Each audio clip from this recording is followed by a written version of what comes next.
এই মুহূর্তে আমরা আছি এখন চাকদা জমিদার বাড়ি, যেটা রায়বাড়ি নামে পরিচিত।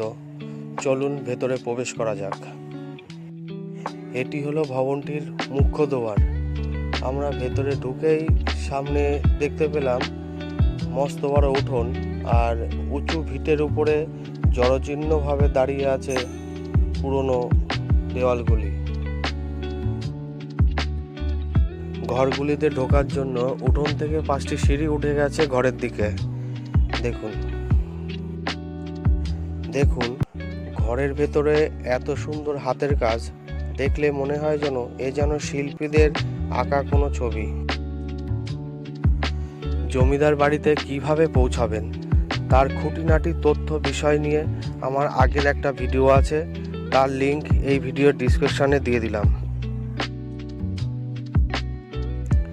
এরকম নতুন নতুন ভিডিও পেতে হলে অবশ্যই চ্যানেলটি সাবস্ক্রাইব করতে হবে।